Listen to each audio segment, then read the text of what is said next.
Liar. Everywhere. On netrootsradio.com.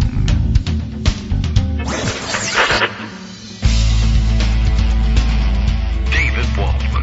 Kagro. In the morning. Now, here's David Waldman. Hey, good morning, everybody. How you doing? It is Tuesday, August 6th, 2024. Time for another show. Not that the soundboard is entirely ready for it. A little bit of, losing track of time. And then, of course, big news. It sounds like the vice presidential choice announcement is leaking ahead of time. I think they wanted to do this a little bit later just to screw with my show a little bit more. But word is that, I don't know what to say. I guess the word is that it's leaking, that the selection is going to be Tim Walz, and that has the online progressive community in particular very excited. I'm not really sure whether there's a serious basis in there for all of that, but they're excited, and that's what really matters. And that may or may not have had something to do with it. It's being reported as, since it's not official yet, a play for the Midwest, which it certainly could be. Tim Walz really has got the lock on the favorite uncle vibes, I guess. I don't know if that's a great vice presidential choice per se, but he certainly exhibited executive chops, being that he's a governor of a fairly sizable state. So there is that. Pennsylvania, I presume, will be still in play, and, Shapiro is still the governor of that state and can stay there and rally the troops for the Democratic ticket. We'll see. I'm not certain why they opted to do the thing in Philly. They did warn us, everybody, not to read too much into it, and that may, in the end, may only have meant, there's a pretty good chance that it is going to be Shapiro, but if it isn't, then it isn't. And they reserve the right to do that. Why have it in Philly? The answer, obviously, the press demands to see how Tim Walz orders a cheesesteak immediately so they can rule him out as a viable option based on his cheese choice or which store he chooses from. I think the thing to do, obviously, is order one of every kind, except for the Swiss cheese. I don't know. But that's maybe something Walz does. I'm ordering one this way, and the rest of my crew want them too, and here's the way we want them. So, got a bit of culinary chops as well, apparently. Something I'm not familiar with myself. It must be a Minnesota thing. Apparently the official unofficial, I guess, Minnesota dish is just that. Hot dish. Minnesota tater tot hot dish, which I know nothing about. I learned of its existence this morning when everybody was tweeting that Tim Walz, not that he had been in the selection yet, but that Tim Walz was the reigning Minnesota congressional delegation hot dish champion. Recipe contest. And as near as I can make out, it sounds pretty good. It's some sort of, casserole dish with tater tots on top, and that can't be bad. He's done a turkey version for Thanksgiving leftovers, I guess. I guess it's typically a ground meat thing, and there's all sorts of rules, and Minnesotans will tell you, you can't have peas in it like guacamole in the New York Times, things like that. I'm excited to try the dish. Now, I'm also kind of excited about the choice. I didn't have a strong preference here, but living as I do in the online media world and in the social media world, I was just watching how excited people that I know and that I'm surrounded by in social media say they were going to be if Walz were chosen. And really not that much in the way of negativity about Shapiro either, by the way. And I think that was partially a defense mechanism. They really did seem to prefer Walz, mostly for his fun vibe. And, of course, it shouldn't go unmentioned that Walz was apparently the source of the attack of the season, and maybe the most amazing, in hindsight, political play of the decade, besides Trump somehow engineering a win of the presidency, allegedly. But the other one, which was just saying, weird is the attack here. and I don't know whether it was a conscious decision or you guys really need to use this, it just fell out of his mouth, and maybe that is even better than it being a strategic decision. But it's true that has been it's the punch of the century, and it's got everybody excited, and so adding him to the ticket seems like a good idea.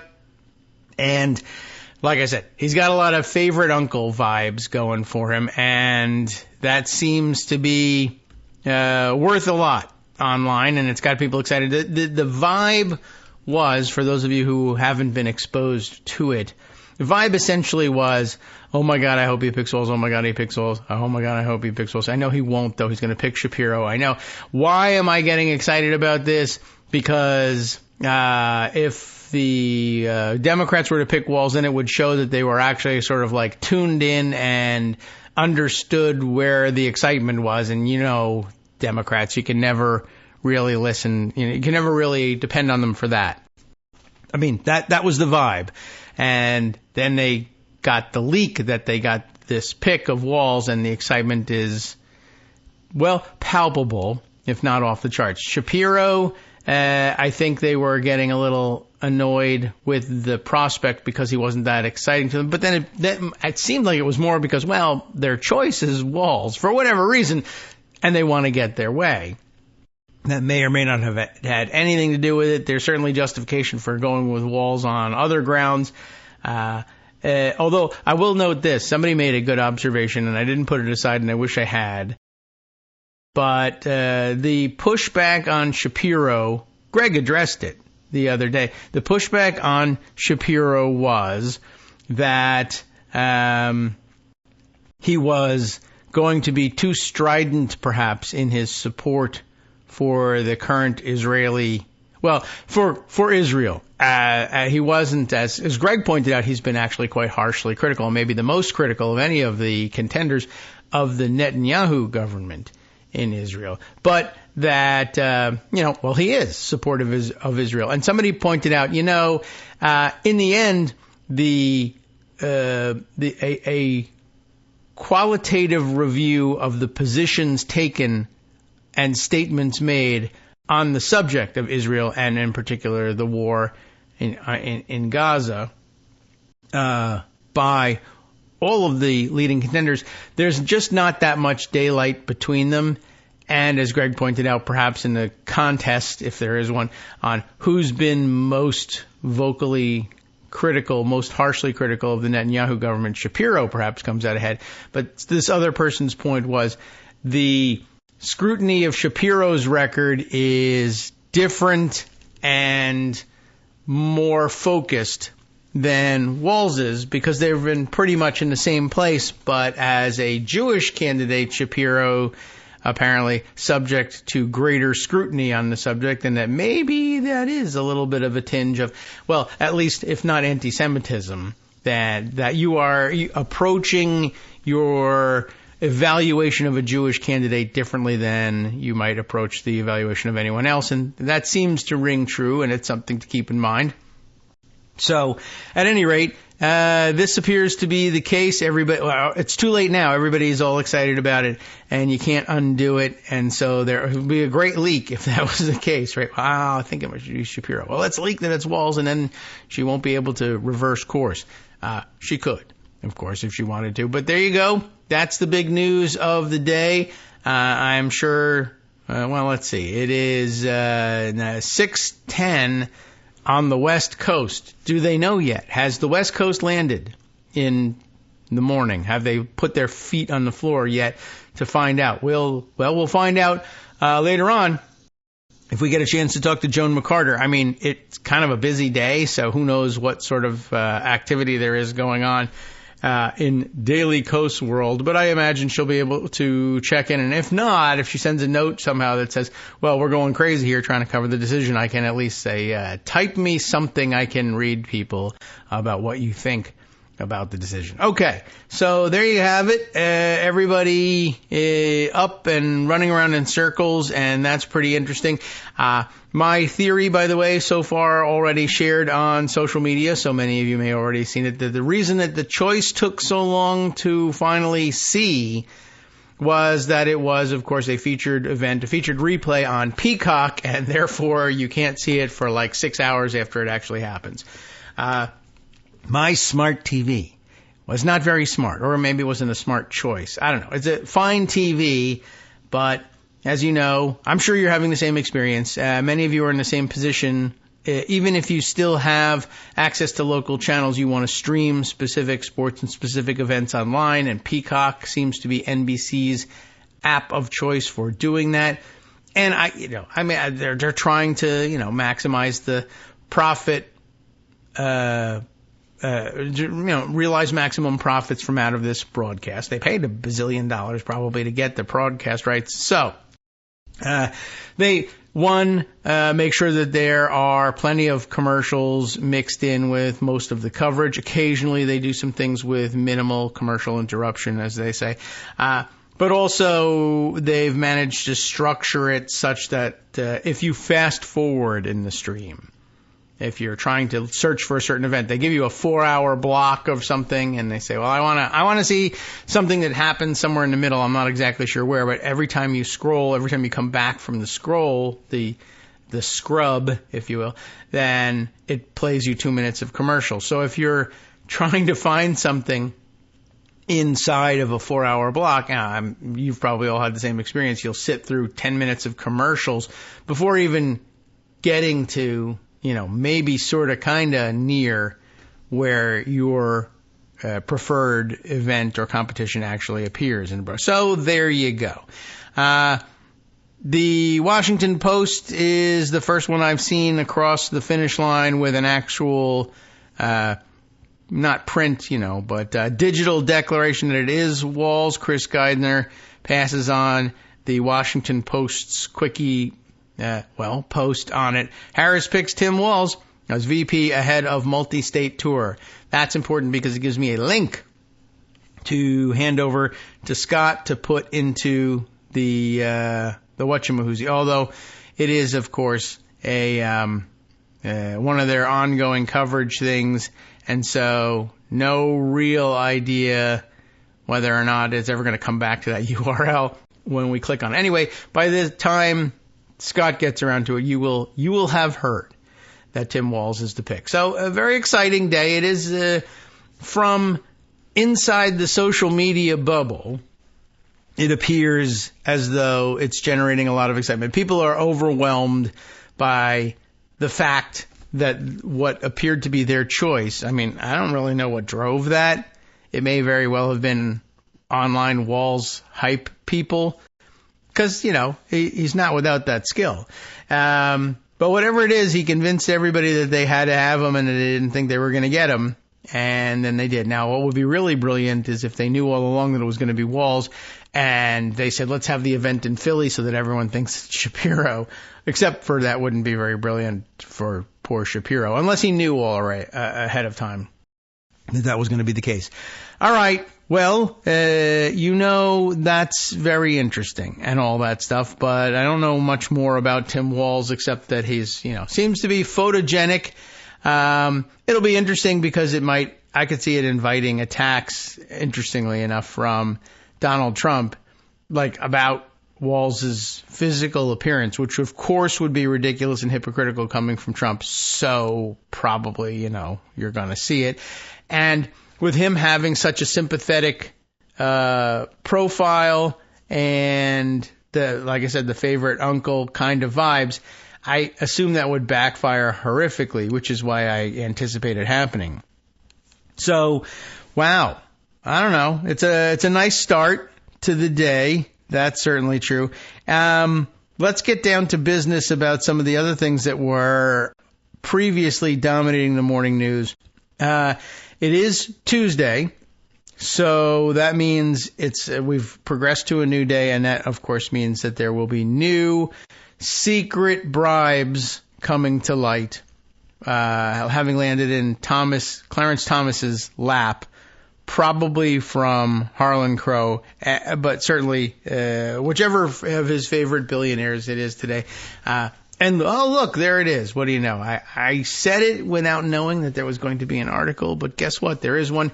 This one is from the New York Times, It is Justice Thomas failed to reveal more private flights, senator says. Who is the senator that says this? It's Senator Ron Wyden, who sent a letter, interestingly it says in the subheader here, sent a letter to the wealthy conservative donor Harlan Crow's lawyer after records showed, and where are these records? Undisclosed flights between Hawaii and New Zealand with the Supreme Court Justice in 2010. It's now 2020, checking 14 years later, this has come to light. What's interesting is, of course, that there are records showing it, and yet it is undisclosed. Well, they disclosed it to somebody. What records came to light, I don't know. 14 years down the road. I mean, it is now, well, I was going to say comical, except, of course, it's not particularly funny that the Supreme Court and one of its justices is so wildly and outrageously corrupt. And we find that, again, the Constitution and our other, norms and values that were forged in an atmosphere in which it was assumed that someone so badly tainted would immediately resign to get themselves out of the public light. But they're very brazen these days, people in their corruption. And as someone pointed out earlier today, and I think I can probably find it if I scroll back just a wee bit, I reskeeted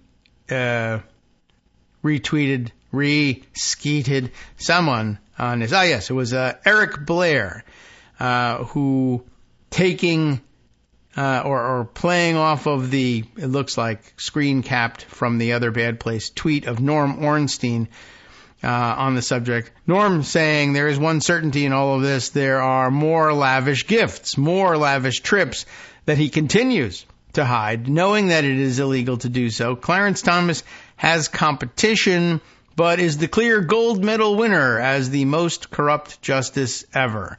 I guess so. Is there more that I should be finding? Because it's probably, they're pointing to it's a tweet of Joyce Eileen and with another link, but probably to the same story here. Eric Blair, though, saying it's more than what Norm Ornstein says here. It's more than this. The Thomas bribery scandal is the biggest corruption scandal in the history of the United States, in his opinion. Bigger than Teapot Dome, bigger than Watergate. It's huge because Thomas has legalized bribery while taking bribes. And, that kind of sums it up. It is pretty huge, isn't it? Eric Blair, by the way, let's see. He's offered up his profile here, but it doesn't do much to clarify things for me. Probably you all know who he is, and you're wondering why I don't remember, and that's just sort of the way it works for me. I don't remember anybody. I remember you. You're the person I'm thinking of. Okay. Let's see. What else have we to add here before we head into this latest story? Look. Trump is already, of course, reacting, but they were preparing everybody. I guess they must have said, no more of this getting caught flat-footed thing.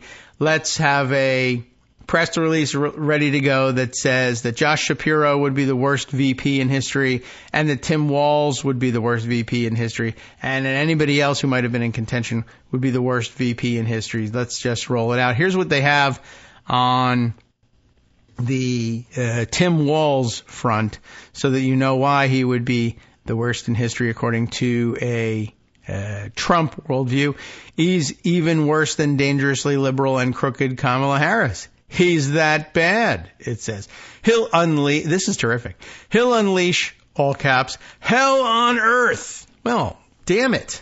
Can't believe I got all excited about the guy who was going to bring hell to earth, or unleash it here. Anyway, he'll unleash hell on earth and open our borders to the worst criminals imaginable. Imagine thousands and thousands of Mexican Trumps coming across the border and dumping dead bears everywhere. It's just a combination of the worst criminals imaginable. And I assume fighting Spider-Man and various other criminal activities that would make a person bad. Hannibal Lecterizing people, although Hannibal Lecter is good. The late, great Hannibal, nice guy. I love to tell that joke. Doesn't have any context, just love to say it. He will rubber stamp Kamala's Green New Scam. That's a guess supposed to be the plan, the Green New Deal. Green New Scam, and light trillions of dollars on fire. Well, that's fossil fuel. What's wrong with that? But the real killer, he's already pulled in millions. Oh, millions of what? Millions in dirty cash to buy the White House. Yes, by selling his tater tot recipes, he has pulled in millions of dirty cash. I'm not certain what the allegations are supposed to be behind that. Usually they then, a real campaign will follow up and say, well, what I mean is, this is where he gets his cash, and we find that to be dirty. But I don't know that they actually have that. They just are saying it because that's a thing that you say about somebody. As if you are a legitimate campaign and you want to portray that they are not, say this thing. But, you're supposed to, have something to back it up. Anyway, let's see. Mighty OCD wants us to know about Tim Walz. And for some reason, Mighty OCD doesn't want me to get on to the corruption story about Clarence Thomas. Why might that be? What are you hiding, Mighty OCD? And the answer is that other middle finger behind his back. And here it comes. He wants us to know that Tim Walz was a high school football coach. Now, this is, that's good news. People like their high school football coach. I will say, normally people like their high school and sometimes college wrestling coaches, and that has not worked out very well for the Republican Party. But if you are not joining the party of help me cover up being a pervert, that's the Republican Party, then I guess there's a pretty good chance that maybe when you signed on to coach football, you were just like, why don't I just teach these kids how to play football better and leave them alone in the locker room? Whereas on the Republican side, they say, well, I can teach them to wrestle a little bit too, but why don't I see if I can't peek in their underwear as well? After all, I'm a Republican. I mean, I'm sorry that it's so harsh and partisan, but I'm just telling you the way it is. It's not my fault. I didn't make these rules up. Anyway, Mighty OCD tells us he was a high school football coach. He took his school to the first state championship as a gift. Like someone else just won the championship, but let's buy some tickets and go watch. And then you'll see how to play football better. And then you'll be the state champions, which is what actually happened.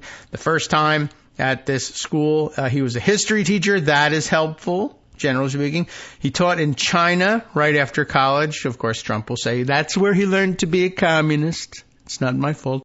And he supervised the lunchroom for the last 10 years that he was a teacher. Maybe that's where he picked up finer points for his tater tot hot dish recipe. I'm excited to do this hot dish thing. I really know nothing about it.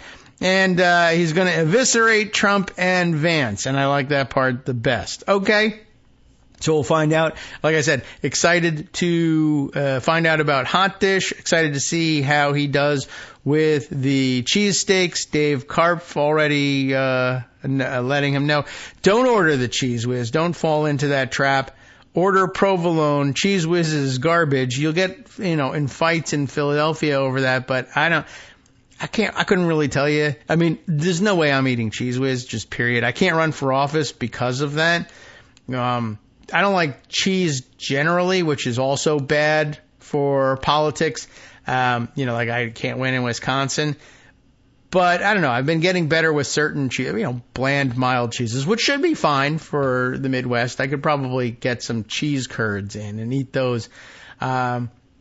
Anyway, yeah, Cheese Whiz, though, forget about it. There's no way I'm going to eat that even to win the presidency. Provolone I can manage, and I mean, that's a legit choice on a cheesesteak. And let's see, there's more advice here, too. Ashley, well, look at it. It looks like Patriarcha. Did you pronounce it that way? I don't know. Who says, I co-sign this statement and say get the roast pork instead rather than cheese, steak. I didn't even know that was an option. That sounds pretty good. And I wonder if you could get away with it like as a legit order option and just say, I'm like savvy as to what's on the menu. That would probably work. All right. Well, this whole thing has worked out pretty well because I retweeted Eric Blair, and now Eric's following me, and I think that was the case on Twitter too. So, good find there. Glad to be reconnected with Eric. And let's see, there, everybody has their advice about the cheesesteak thing. And also it's resonating, the peacock thing.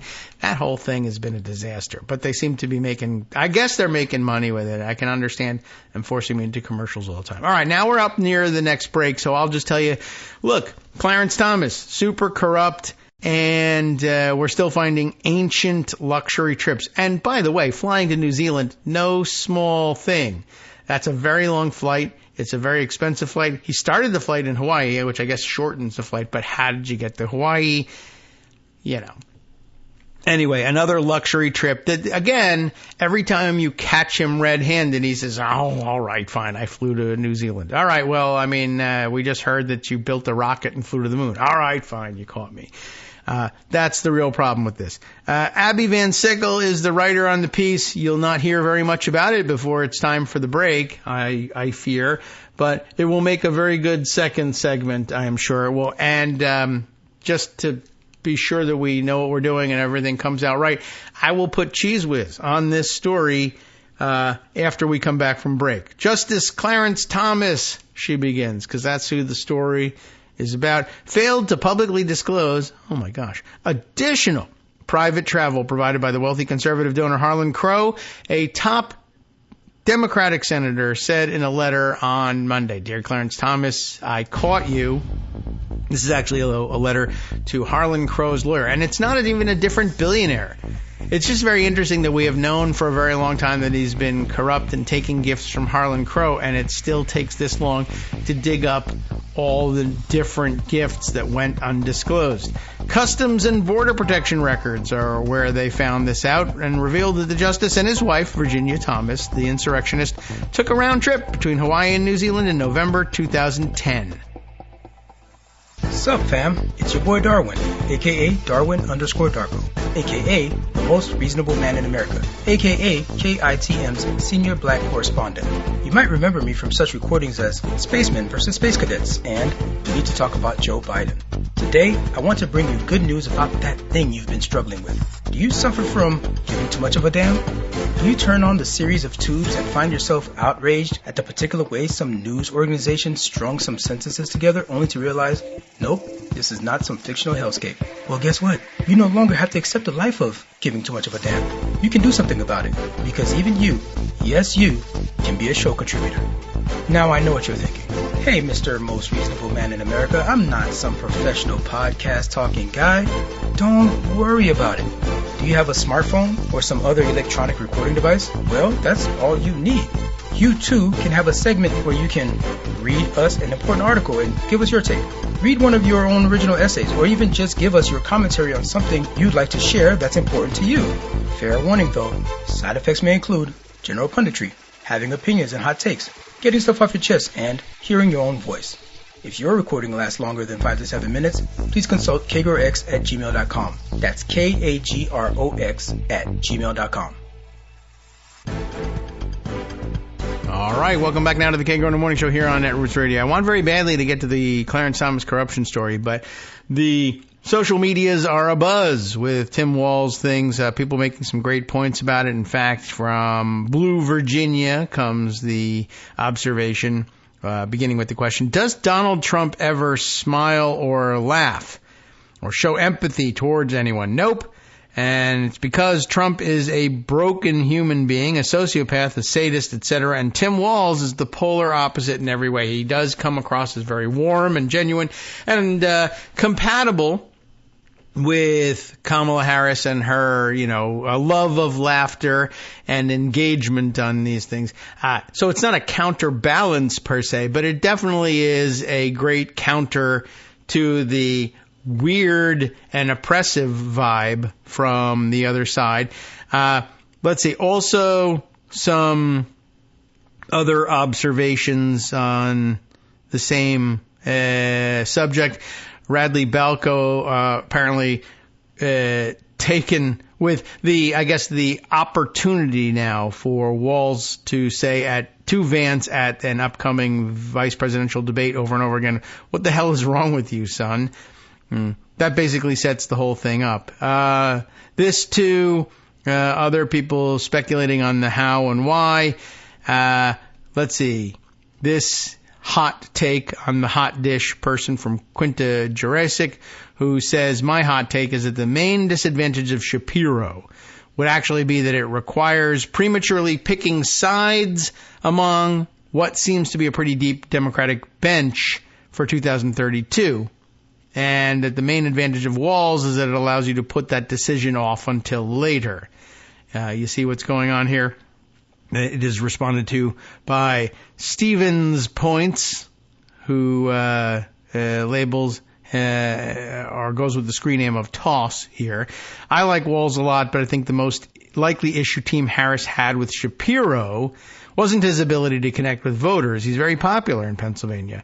But that a lot of governors and senators saw him as a bigger threat to their future presidential ambitions, perhaps, than Walz. Okay, very interesting. True, false, valid, invalid, I don't know. But good observations nonetheless. Another great observation is that Clarence Thomas is super corrupt. That's the observation I've been trying to make for the past 15 minutes.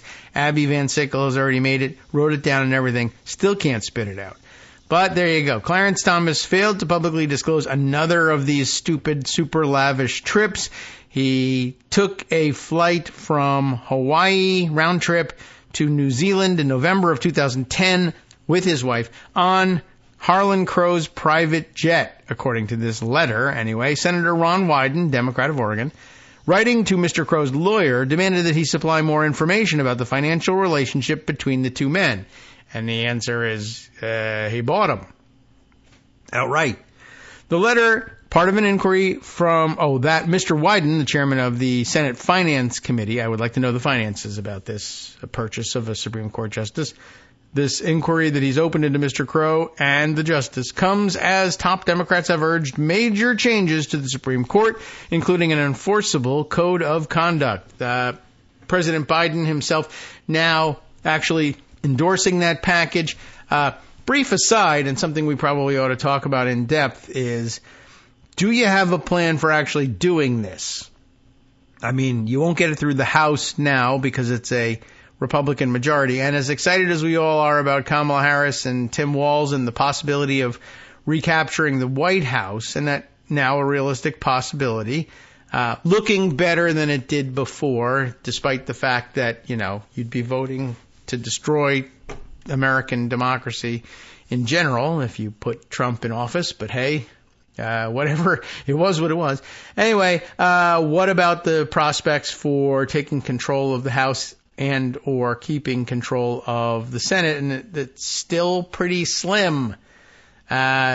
Or maybe more like, well, is it possible for us to keep things close enough that a tie-breaking vote from Tim Walz would actually change things in the Senate? Not really, great prospects for all of this. So, in other words, despite the fact that we don't have any control of the House, it might actually be our best shot real soon, like either right now or we need to come up with some way to break through on the House and Senate levels, the House and Senate level of the tickets here, and down ballot really start lighting a fire to get some of this stuff done. And as excited as we all are about the top of the ticket, we need to start thinking about that part too. Because, minus that, they can still continue to dismantle the country piece by piece over the objections of everybody else in the country. So anyway, it's great that Democrats have been urging major changes to the Supreme Court, including an enforceable code of conduct. Wyden said the latest revelation had only increased his misgivings about the relationship between the justice and Mr. Crow, a real estate magnate. Those are the worst guys, it seems.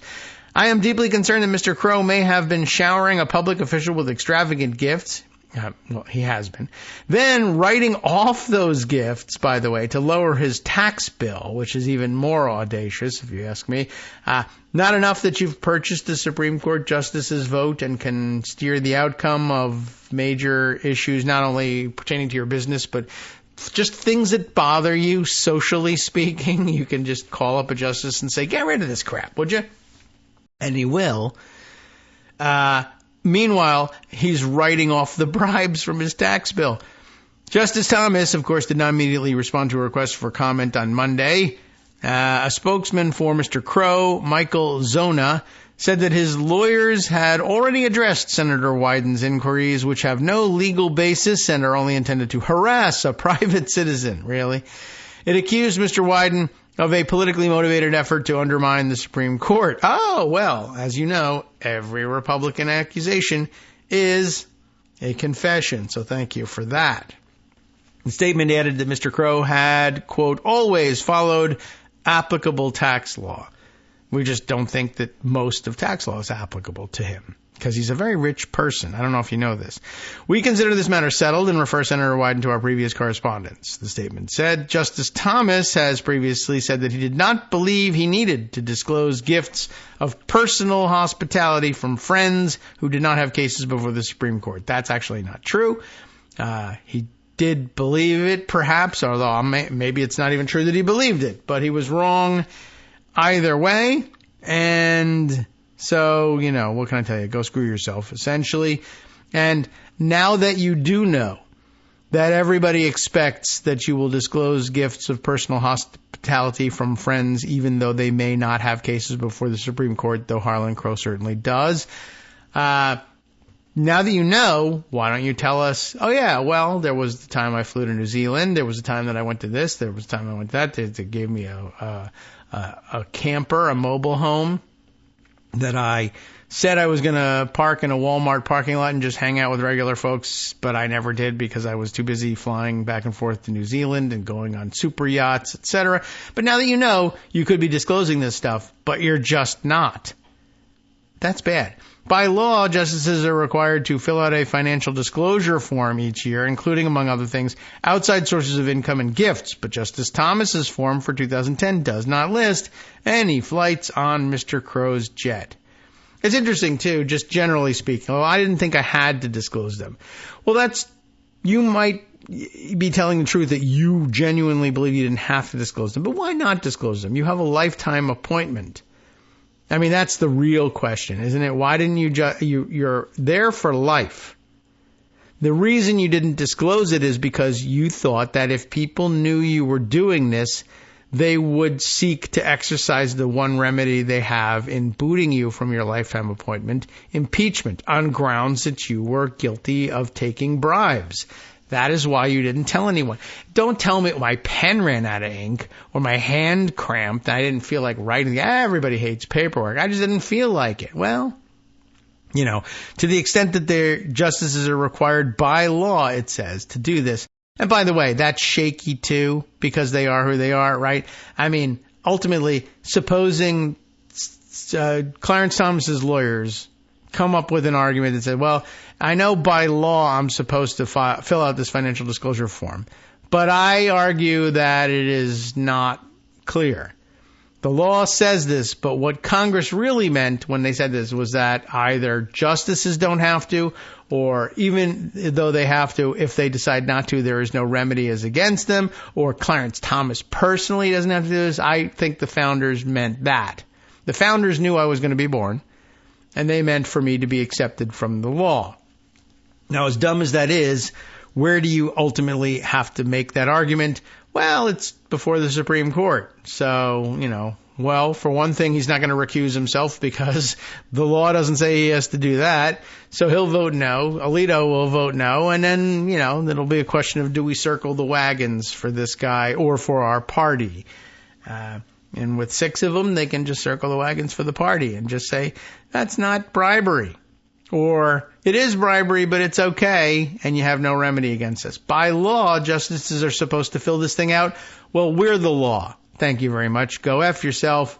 And then what do you do? So it's bad. Anyway, Wyden singled out the discrepancy in his letter, noting that the justice had revised past records to reveal travel provided by Mr. Crow. To date, Justice Thomas has never disclosed this private jet travel on any financial disclosure forms, even though Justice Thomas has amended disclosures to reflect other international travel on Mr. Crow's private jet. He keeps getting caught and then saying, oh, yeah, I confessed to that one too. Well, then why didn't you, come clean about these other ones? Because you didn't catch me on them. And he's really treating it this way, like Jared Kushner treated his, financial disclosures and his security clearance questions as well. Oh, yeah, I also spied for that country. You're right. I forgot to tell you. In a 2023 article, ProPublica noted that the justice had sailed aboard Mr. Crow's yacht, the Michaela Rose. Where? Well, in New Zealand, about a decade ago. So he's flown to New Zealand several times, I guess, at Mr. Crow's invitation. Justice Thomas, in a show of gratitude, gave a crew member, well, this is not really gratitude, if you ask me, a crew member of the ship, a signed copy of his memoir. Now, that's interesting to just display it as a sign of his gratitude. I mean, what it really is evidence, contemporaneous evidence that he was aboard. His gratitude, of course, would be to Harlan Crow, not a crew member, but that's an interesting way of putting it.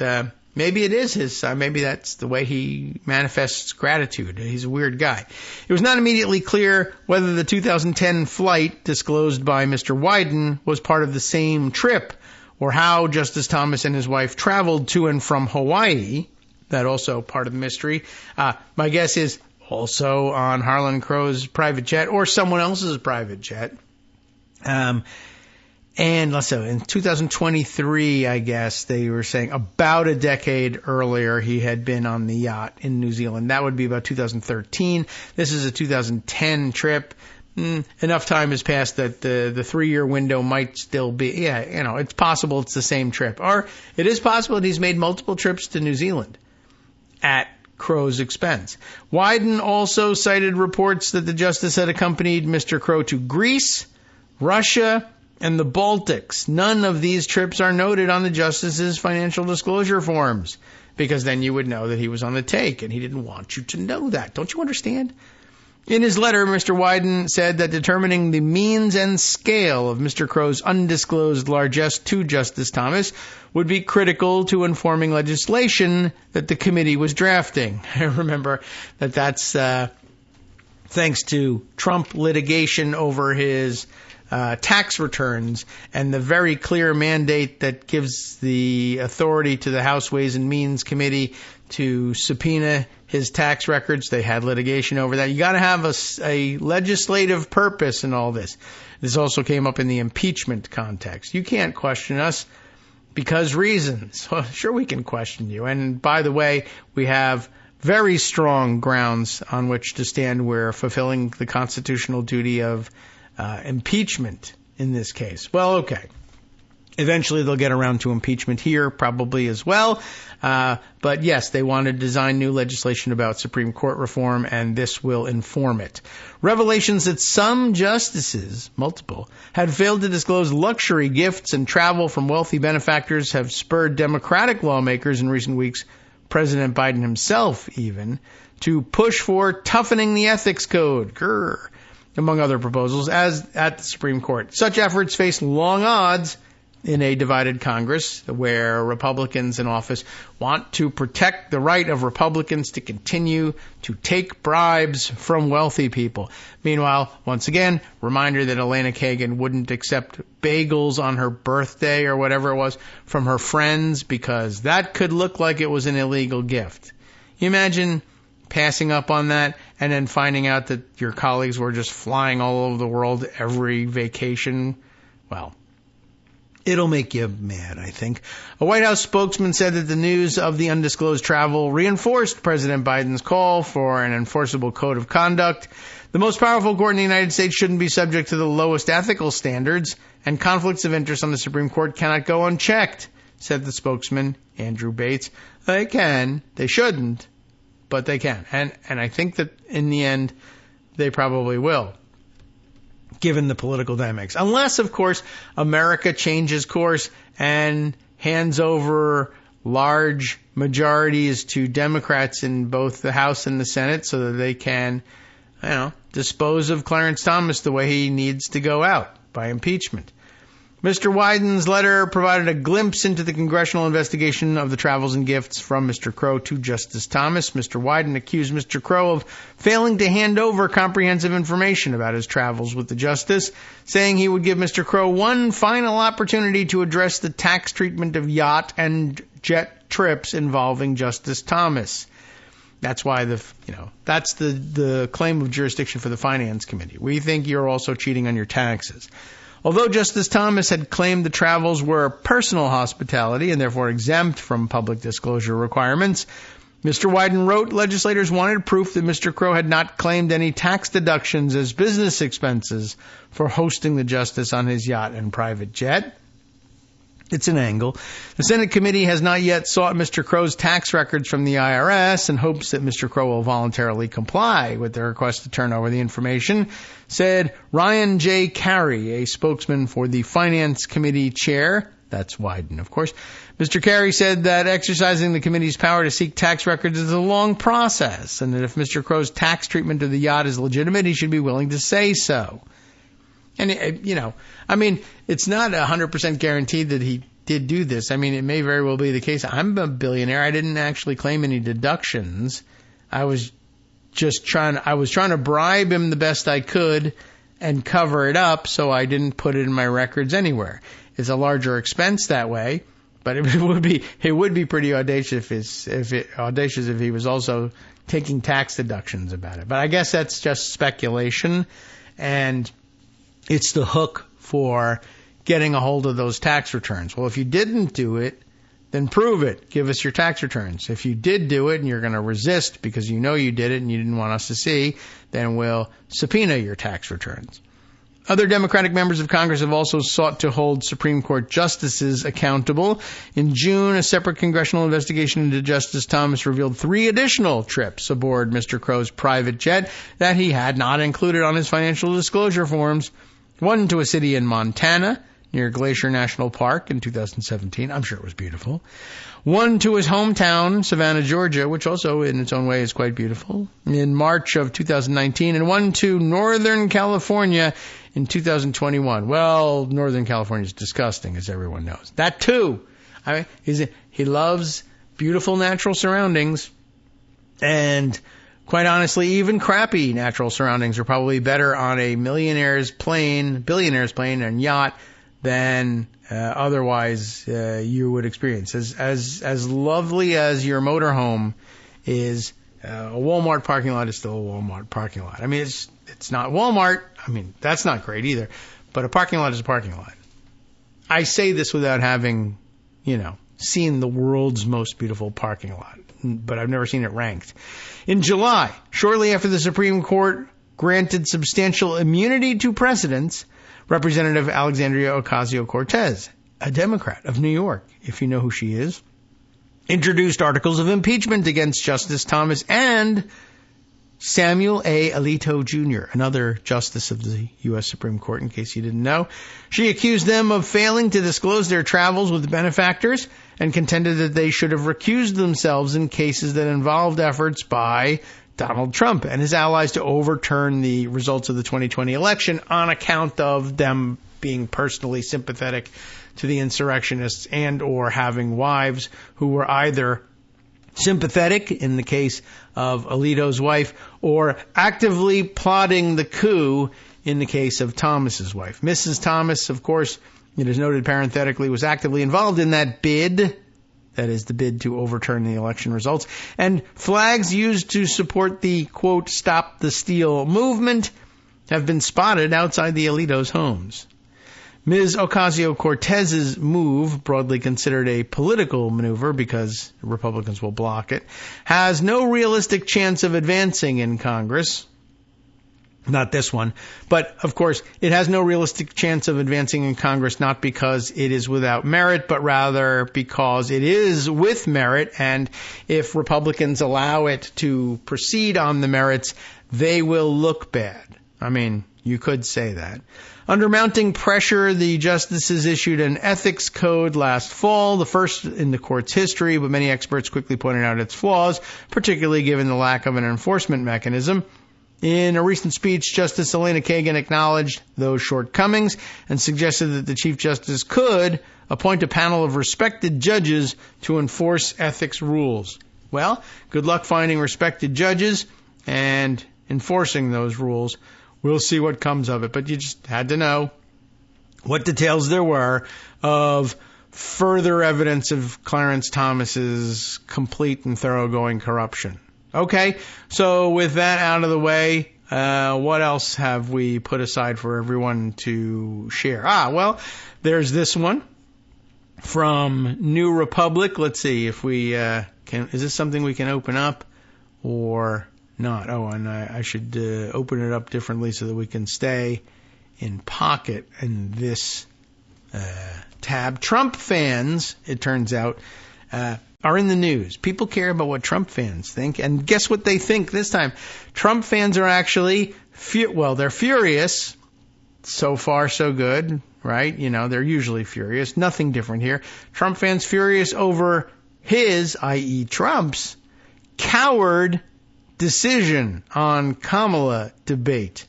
Not cowardly, but I guess they're saying he's a coward for doing it. Even Donald Trump's most loyal fans think he made the wrong call on whether to debate Kamala Harris. Did we discuss this yesterday? I don't know. But you would have seen develop over the weekend, and maybe at the end of last week. I think that's right. Yeah, it was before the end of the week that he had, I think, issued his proclamation. Now, you may remember that when Biden was still in as the candidate, the two campaigns agreed to 2 presidential debates, and they had one already, and as you know, that's why Joe Biden is not running anymore. But the other one was going to be September 10th, as I recall, on ABC News, or they were going to be hosting it. And so Kamala Harris steps in and says, well, the agreement exists for a presidential debate on September 10th on ABC, and I will be there. I will be ready. Let's debate. I will take over the next debate. Which she frames as, well, this is what the agreement was. 2 debates. I'll be there. Trump says, no, my agreement was to debate Joe Biden on September 10th. And so in his view, the deal is off. But then he said, I guess he felt that it would make him look weak for ducking debate with her, so he unilaterally said, well, I'll debate you September 4th, but it has to be on Fox, and it has to be these rules, et cetera, et cetera. And then he declared that he was going to do it, and then the newspapers, wildly enough, actually initially printed, Trump agrees to a debate. And like, no, Trump did not agree to a debate. He was approached to honor the agreement on a debate and refused to do so, and then presented you with this proposed new debate, but you didn't even print it as Trump proposes a different date for the debate. It's Trump agrees to a debate. With who? Nobody. Nobody wanted the September 4th thing. Anyway, it was very weird that they framed it that way. And by the end of the day, I guess the Times had been pressured to change the headline. And I forget where they landed, but it was a lot more accurate to say, well, what he's really doing is proposing a different date, but nobody else thinks that's going to happen. And he proposed it to be on Fox. And there's no word from Fox that they are in agreement with this. Are they going to turn on their cameras and hand over their air on September 4th to Trump? Maybe, maybe not. I wouldn't put it past them.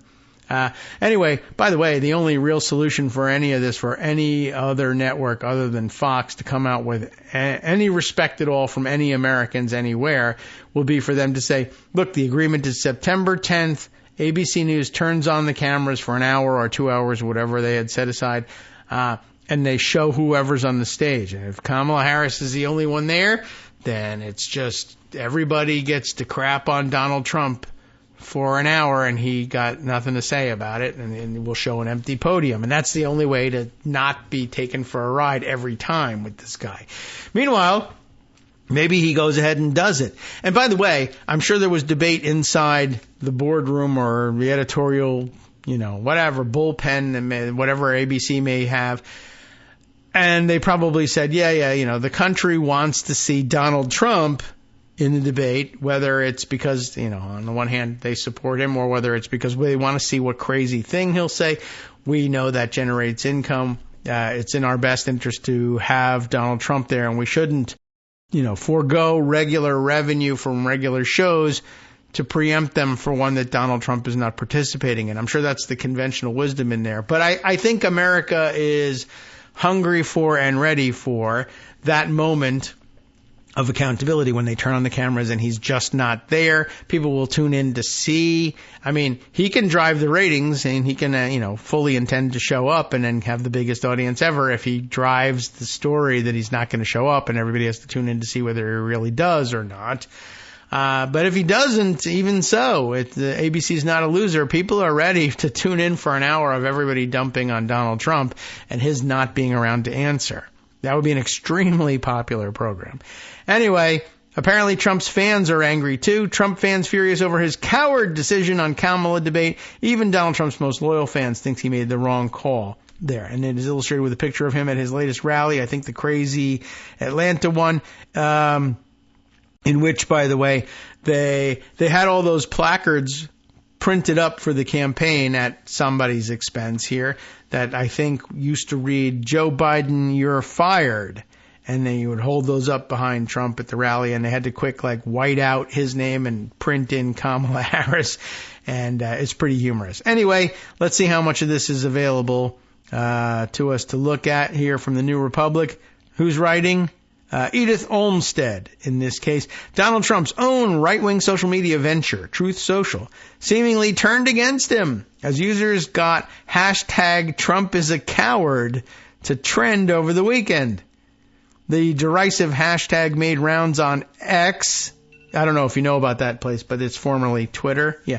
Before it started trending on Truth Social on Sunday, Raw Story reported, after Trump said he'd finally agreed to debate Vice President Kamala Harris, but only it wasn't the September 10th debate hosted by ABC News that the two candidates had previously agreed to at all. It was his own made-up BS fake debate instead, like the fake electors that he sent or tried to send or tried to get in front of Mike Pence that fateful day of January 6th. Rather, Trump suggested a debate on September 4th, hosted by Fox News and moderated by hosts Brett Baier and Martha McCallum. Interesting that he even took it upon himself to assign the hosts. That's not even left up to Fox News anymore. While the conservative media company originally said it was open to discussion on the terms in his post, Trump offered another demand, an arena packed with onlookers to watch him perform. Would that happen? No one knows. All right, welcome back now to the Kagro in the Morning Show here on Edwards Radio. Where were we? In the middle of the New Republic's story from Edith Olmsted about who? Right, Trump and his fans being furious over his, quote, coward decision on Kamala Harris. Scott chimes in during the break, by the way, because the proposed Fox News debate would be on September 4th. There is some possibility, I guess, if Fox were to agree, and there's just no indication yet that they've done that, but if Fox were to agree, they could give Trump the opportunity to do his thing first, to get Fox to agree to a solo stand-up. Where's Kamala Harris? How come she's such a coward? It's certainly possible. It would be an awfully dirty trick. I think it would probably, I hope, finally spell the end of, idiotic things that get said from time to time about Fox News, like I think infamously Jake Tapper at some point, years ago, and who knows whether he would still stand by this point. I don't know. It's not fair to say so. He's not here to confirm or deny that he would, but Fox News is they do some terrible things, and their ownership is obviously terrible. But it's unfair to malign the hardworking journalists who are there just trying to do their jobs in the face of terrible editorial decisions. But it's becoming, less tenable as an excuse in many cases. And it's just not the same as other news outlets. It doesn't work the same way. It's not run the same way. It doesn't have the same goal in mind as these other places. I think that's become obvious. So would they turn on the cameras in order to facilitate this play? I mean, it would really make it clear that they were just partisan a-holes, right? I mean, I don't know what the excuse would be. Well, Donald Trump told us that he could make it on the 4th. So we said, sure, fine. Like, you know, there's no indication at any point that Kamala Harris is saying, yes, I'll be there on the 4th, or, sigh, I guess I need to do it in order to have a head-to-head because he's not going to show up on the 10th and oblige me. So this is my only chance. You know, whatever the decision might be, right? There's no indication that Fox has heard from Kamala Harris, I'll show up. So there's no agreement. There's been a challenge made. It would be extraordinary for Fox to just say, we heard from one guy that was, you know, when the debate was, so here it is. But they could do that. But that I would imagine that would destroy whatever is left of their vestigial, you know, respect in the eyes of other people who used to consider themselves fellow journalists. I imagine I would have to draw that to a close. Not that they wouldn't trade for that, but it would be hard to picture them doing it and I don't know, being able to continue to enjoy that benefit of the doubt from colleagues in the so-called journalistic community. Anyway, when the conservative media company originally said they were open to discussion on the terms in his post, Trump offered another demand, an arena packed with onlookers to watch him perform. A far cry from the previous debate hosted by CNN, which had no audience. Trump cited ongoing litigation against ABC News and host George Stephanopoulos as his new reason for bailing on ABC News's debate. But of course, that was pending and ongoing when he agreed to debate Joe Biden there on September 10th, so that can't be much of an excuse either. For weeks, Trump has offered different excuses as to why he can't debate Harris on the same terms he'd agreed to debate Biden. On Friday, he argued that he didn't need to debate Harris because he was already leading in the polls, a line that turned out not to be true, and of course is not a reason not to debate either, but also it wasn't true. A week earlier, he had a completely different excuse. His team claimed he couldn't debate a Democratic candidate who wasn't officially nominated or even endorsed by former President Barack Obama. Within hours, of course, Harris had secured Obama's endorsement, and now she's been officially nominated and would always have been officially nominated by September 10th anyway. Since Harris joined the fray as the presumptive Democratic nominee, it seems more than a few of Trump's fans have begun questioning his judgment and defecting to greener pastures, like writing in Ron Paul, which is not greener, it's grayer pasture, but it's not greener. That would include, do they make mention of it? Kyle Rittenhouse, or would have included Kyle Rittenhouse up until earlier, was it yesterday or over the weekend? But Kyle Rittenhouse, who shouldn't be listened to about anything. There's no reason why we should know his name, but we do.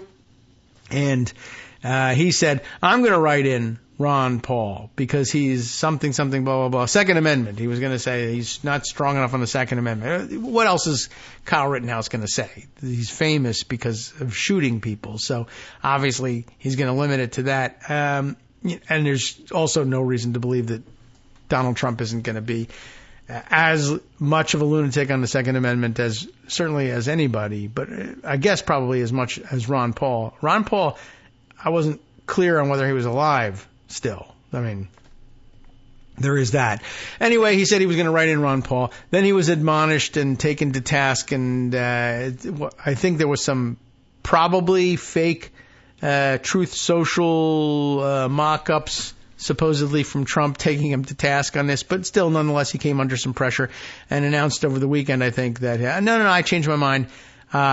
Actually, Trump will be fine on the Second Amendment, and I'm going to vote for him instead. But other people, I guess there's some nascent movement on to write in the name of somebody almost certain to die before the election. I don't know how old Ron Paul is.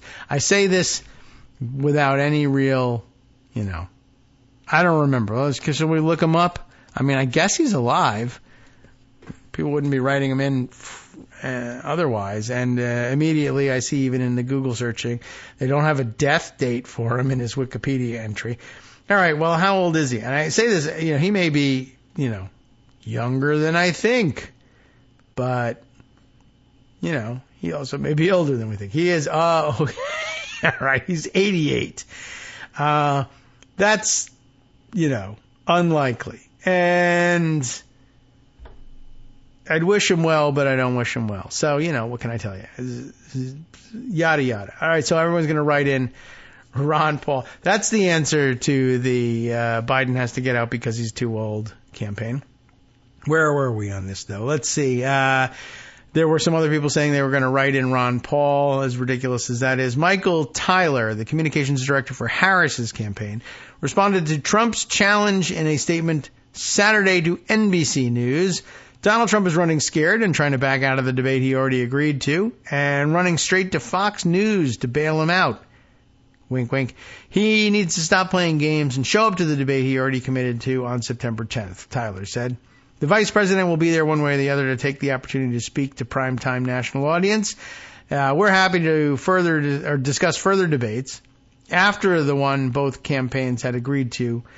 Mr. Anytime, Anywhere, Any Place should have no problem with that unless he's too scared to show up on the 10th. And it's funny that Trump supporters, allegedly, are angry with him. I mean, I guess it could be anybody on Truth Social, but they're using his platform and they're not stopping them from using his platform to do that. By the way, commentary on the signs, as I mentioned, that are behind Trump in these things. The next story in the New Republic Scroll is Trump and Vance roast themselves with accidentally hilarious signs, as written up by Ellie Quinlan. Hoteling, Houghtling,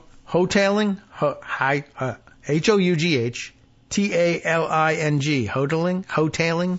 Oh boy. All right. Well, sorry, Ellie, but we like your story headline anyway. What's happening here? Donald Trump and J.D. Vance made an unfortunate choice of slogan at a recent rally. What is it? I think I might have missed this one. Who would have thought that one of Donald Trump's biggest slogans would end up biting him in the ass? That's what it says right here. So it must be I love couches or couches for Vance. I'm not certain. What would it be? Oh, yes, right. Oh, it was the you're fired signs. That's right. Okay. Apparently not his campaign team who opted to stamp "you're fired." That was it. Yeah, that's why that was so funny. "You're fired" all over the rally's official signage. In an ironic turn of events for the former reality TV star, the signs used at Trump's downtown Atlanta rally on Saturday read in their entirety, "Lion Kamala, you're fired." But the choice to print the first part of the message, "Lion Kamala," in much smaller font, and I think actually they were perhaps slapped over the ones that they had made for Lion Joe or Crooked Joe, "you're fired."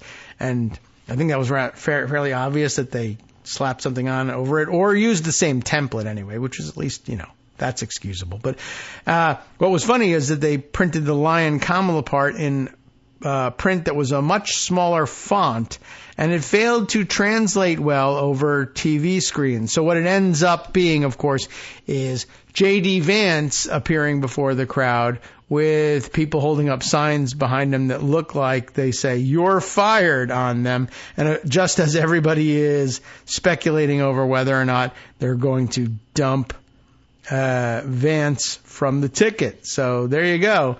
"You're fired." And really just both of them standing there in front of "you're fired" signs is pretty funny, but it's just that much funnier with the speculation about Vance. Okay, so there's that, which also is funny and true and worth pointing out.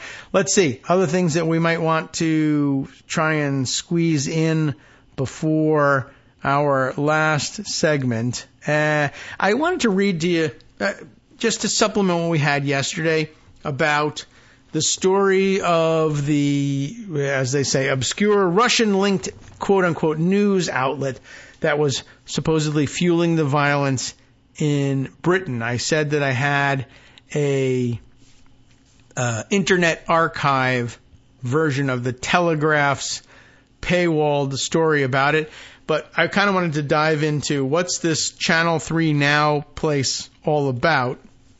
And I'm hoping that this story will do it. I get the idea from the stories we read yesterday, but I'm hoping there'll be some deeper looks inside what this thing actually is. This is Lauren Sheriff, remember? who wrote this up for the Telegraph. The obscure Russian-linked news outlet fueling violence on Britain's streets. Channel 3 Now falsely named the Southport murderer, sending conspiracy theorists and the far right into a tailspin. How did this happen? This an August 3rd piece. Before the fire and fury in Southport, there was a name, Ali al-Shakati, but of course, as we know, that person never existed, right? Now I'm trying to think whether we read through this one all the way or not. I don't think so, but I think we read bits and pieces of it. Oh, right. It was excerpted in the No More Mr. Nice blog review of events here. But, okay, that's why it was so familiar. But Ali al-Shakati was the name that they were floating, and al-Shakati never existed, we now know. But that didn't stop an obscure Russian-linked fake news outlet from naming him as a 17-year-old supposedly Muslim asylum seeker responsible for the murder of 3 schoolgirls in the town on Monday. Channel 3 Now, a website that masquerades as a legitimate American news outlet but acts as an aggregator for real news stories as well as fake viral claims, published the claim on the back of speculation which appeared to have started on Twitter. What had begun as a trickle then became a flood, sending the conspiracy theory pouring out through social media anew, where the name was boosted by thousands of other Russia-linked accounts before being repeated by authentic Russian state media. We heard that yesterday, which cited Channel 3 Now in its reporting. Now, I think here was where the quote in the blog that we read yesterday ended. The claim was meanwhile picked up by far-right figures such as Tommy Robinson, founder of the anti-immigrant English Defense League. We did see this yesterday. Which played a major role in instigating the riots in Southport and elsewhere this week, and notorious influencer Andrew Tate, remember, whose posts about al-Shakati garnered millions of views and hundreds of thousands of likes. By Tuesday, the conspiracy had gone mainstream, propelled by the likes of entrepreneur Duncan Bannatyne. Is that how he pronounces it? I don't know. Anyway, Duncan Bannatyne, who claimed in a post online that maybe Tommy Robinson was right all along about the risks posed by Muslim immigrants, before later deleting the remarks. That's something.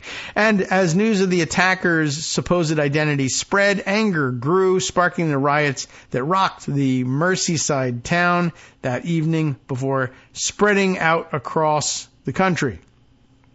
Police were later forced to confirm that the suspect's supposed name was false. On Thursday, the real suspect was named in court as, Axel is the first name, but last name, Rudakubana, I'm hoping is close to the pronunciation. Rudakubana. Rudakubana.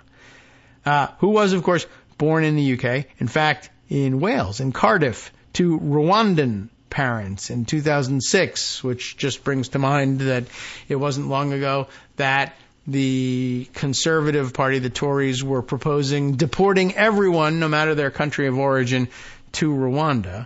So that'll bring that back to mind. Let's see exactly how this little-known website, Channel 3 Now or whatever it is, found itself at the center, R-E, because Britain, centre, of the chain of events is very, very messy and uncertain, says Stephen Hutchings, a professor of Russian studies at the University of Manchester and the principal investigator at Mistranslating Deceit, Mistranslating Deceit, an anti-disinformation project. There are many like it who post hundreds of stories a day with a pro-Russian or at least anti-Western slant intended to sow confusion and destabilize society in Britain and elsewhere, Hutchings explains, and why this one in particular gains such traction following Monday's attack in Merseyside may never be fully understood. But what is known, he says, is that Channel 3 Now belongs to a complex web of modern-day information warfare that stretches from the grief-stricken streets of Southport all the way back to the Russian city of, Izhevsk, maybe? I-Z-H-E-V-S-K. Izhevsk, some 800 miles east of Moscow, and an obscure YouTube channel seemingly set up by amateur car rally enthusiasts more than a decade ago. Whether it still belongs to them or was hijacked, I assume, is an open question. The channel's first videos, aired in 2012, were posted with Russian titles and generic thumbnails and showed drag racers gleefully thrashing their cars about in a snowy Izhevsk. So, I guess it was always Russian operated. Like so many accounts set up in the early 2010s, when YouTube took off as a major online streaming platform, the channel went dead for several years after its owners presumably grew bored with it. Then, seemingly out of nowhere, it became active again and was renamed Funny Hours, Hutchings said. Pretty clear indication that it's not an English-first operation. Rather than its original car fan content, however, it was posting English-language videos about Pakistan upon its reboot. Disinformation expert Dr. Mark Owen Jones, a professor at Northwestern University's campus in Doha, said this week that the sudden change in content published by the account suggested it had been hijacked and repurposed, as opposed to it being formerly part of a Russian disinformation operation from the off, that is, or from, we would say, the get-go. That's always a possibility. Hutchings agreed and believes that the takeover was carried out by Russian-linked actors suspected of being behind Channel 3 Now as a way to shield their identities. In 2016, 3 years before the YouTube account's possible hijacking appeared to take place, maybe it was, maybe it wasn't, a Facebook page used to share its content was set up with the same name, Funny Hours. So probably the same people. The videos uploaded were bizarre. They included one focused on a tiger. Yuck. I'm sorry, everybody. A tiger being beaten to death. That's not funny. Russians think weird things are funny, but I guess essentially they were just, weirdo edgelords, I guess. Then a match report on Manchester City's women's team, according to a report by Mail Online, I guess the Daily Mail there. That's sort of a mismatch there. A tiger being beaten to death or like a legitimate football team winning a match. Like, what? Anyway, but a couple of years ago, things shifted. The organization appeared to have been rebranded as Channel 3 Now, and the videos it shared began to resemble those of a professional news channel, which wouldn't have aired the earlier ones. Maybe the one on Manchester United. Last year, channel3now.com was registered as a web domain. Content shared on the site in the run-up to the stabbings in Southport included news pieces that have appeared to have been ripped straight from British and American news wires, but also stranger stories, too. A very brief obituary for American singer Shifty Shellshock, who died last month, and a piece accusing NFL player Xavier Howard of, quote, having 4 women pregnant at the same time. I guess that's supposed to be incendiary. Hutchings says that there's a simple explanation for the bizarre output of both the YouTube channel and the news website. Not an explanation that's innocent, but a simple explanation is they're guilty, I would assume. While there is clear evidence that it does have some kind of link to Russia, the Russian state outsources a lot of its online activities to semi-autonomous operations, which it pays to do its work, but which are given free rein, he explains. These operations feel the need to justify their often quite generous payment and rely on the same tactics that other online figures do, namely clickbait, Hutchings said, and a good old-fashioned conspiracy theory drives a lot of traction toward pro-Russian or anti-Western disinformation, especially when it taps into popular prejudices. This site is one of several proxies and hardly the most successful, says Hutchings, adding, the Kremlin has long been busily involved in stoking dissent in Britain and elsewhere through such projects. More renowned examples include the Voice of Europe website, which has been empirically traced to specific Russian figures. Sites such as these often amplify posts by authentic anti-immigrant or conspiracy theory accounts, says Hutchings, rather than spitting out their own original lies. Channel 3 Now, for its part, was first registered under a Lithuanian domain in 2023, and it has been reported that the site's IP address is owned by 2 Pakistani nationals. Further evidence that while it would be foolish to deny that Russia is likely stoking some of the tensions here, it's more tricky to claim that the state is doing so in a targeted, closely coordinated manner, Hutchings said. Of course, Pakistanis could be the owners and the whole thing could be hijacked. That's a problem, too. What is clear following the riots on the streets of Britain this week is the scale of its impact. A Twitter account used to share Channel 3 News Now's articles has just 3,000 followers, yet on the same platform, posts speculating that the Southport attacker was Muslim, a migrant, refugee, or a foreigner generated at least 27 million impressions, according to Jones. While the fake story undoubtedly reached huge numbers of real people, the startlingly high numbers of impressions likely came about because many of Channel 3 Now's followers will not be real people, but actually bots who reshare things that seem to be gaining traction online, explains Hutchings. A deep dive into the organization's website indicates it is attempting to pass itself off as a normal media outlet, seemingly in pursuit of credibility. Some of the articles published on Channel 3 News Now, or Channel 3 Now, appear to be pulled from mainstream news sites and reputable, internationally significant agencies such as the Associated Press. Others are repackaged using AI in what Hutchings describes as an authenticating device designed to make the site seem trustworthy. On Monday, it appeared to have named the Southport attacker as Ali al-Shakati after the name was cited by commentator Bernie Spofforth, whose Twitter account, Artemis for Now, that's what it says, all one word, Artemis for Now, it regularly shares conspiracy theory material and has a large following. Channel 3 Now picked up the story just 2 minutes after Spofforth's own post, which was, I guess, maybe made up out of whole cloth, who knows, which has now been deleted without further explanation.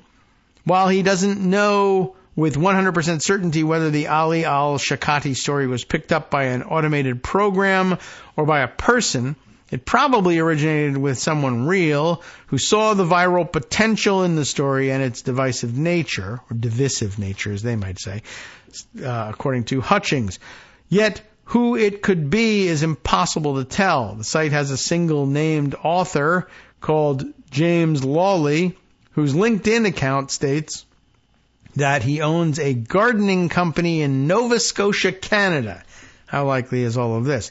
The site is routed through a Massachusetts-based service that anonymizes website ownership details. So, a lot of telltale signs of, monkey business, to say the least. A reverse search using Lawley's image turns up no results except that LinkedIn page and his listed company, a cut above Halifax. And it has no other mentions online, all of which suggests it may in fact not be a real person. Further complicating efforts to understand Channel 3 Now and its inner workings, the site's YouTube channel mysteriously disappeared from the internet after the Southport attacker's supposed identity was disproven. Meanwhile, the organization's website released a statement apologizing for its, quote, misleading information, unquote, which, quote, did not meet our standards of reliability and integrity, unquote, which is a thing that they know that something that wanted to be a real news site might say about itself, so they put it up there. Part of the disguise. This is only another authentication device, Hutchings said. If they see themselves as having any future beyond this, then they need to give the impression that they've made an innocent mistake and call it out for what it is, which isn't what it is. Certainly, as the threat of renewed violence looms large over Britain this weekend amid plans by the far right to hold rallies in dozens of cities across the country, the questions about Channel 3 Now and its role in our information ecosystem remain pertinent. As recent days have shown, a fake news site and its conspiracy theories need not really be convincing all of the time to sow chaos. It only takes a single spark to start a fire. Now, these right-wing lunatics are, in many cases, easily bored, so it's entirely possible that they just won't show for rallies planned for this weekend. they are busy getting drunk for some other reason, perhaps. I don't know whether they're going to be watching the Olympics or not. But we'll see whether they can sustain this interest over the course of 7 or more days. It's still early days here, so there may still yet be excitement on their part. We will, I guess, have to wait and see how much the British government can tamp down on these things. It used to be that the British government was pretty good at tamping down on dissent, maybe going back a long way at this point, but it was one of the reasons why we declared our independence from Britain. They were a little too heavy-handed in suppressing dissent, but that was a long time ago. Okay. Time now for us to take our third break and see if we can't check in with Joan and see what she has to say about all the excitement going on today, although I haven't checked my email to see whether she's too busy or not. But no indication so far. I'll even check my social media. That should be definitive on the subject. We'll be right back. Hi everybody, it's me, David Waldman. Yes, the same guy who interrupts you all the time. Interrupting you one more time just to tell you again, another reminder that your contributions are what keep this show on the air, and Patreon.com, Patreon.com, is still among the easiest ways to make the sustaining subscription donations that keep us afloat. Are you ready for the pep talk about how our Patreon campaign is still going strong and growing? Well, too bad. Yeah, the plain fact is we actually are headed in the wrong direction, and whereas we once had about 175 monthly patrons, we're now actually down below 150. Time to recruit some more. Not exactly the kind of news I wanted to share, but there it is. For those of you in a position to support the show, Patreon.com does make it easy to make those secure, recurring monthly contributions to do so. Patreon.com/KagroX gets you straight to our donation page. We've been through a lot together. The worst of the pandemic, we hope. The worst of the insurrection, we hope. So go ahead and treat yourself. You don't need an excuse. Give yourself the gift of a little something you enjoy in life. Support the show. And of course, if you happen to prefer using PayPal or even the Square Cash app, we're up and running on those options too. So thanks again, everyone, for all your support. We couldn't, or at least shouldn't, do it without you. Hope you'll be on board soon too. Thanks for all your support. All right, welcome back now to the Kagro in the Morning Show here on Edwards Radio. A little late in bringing the music back up, but okay.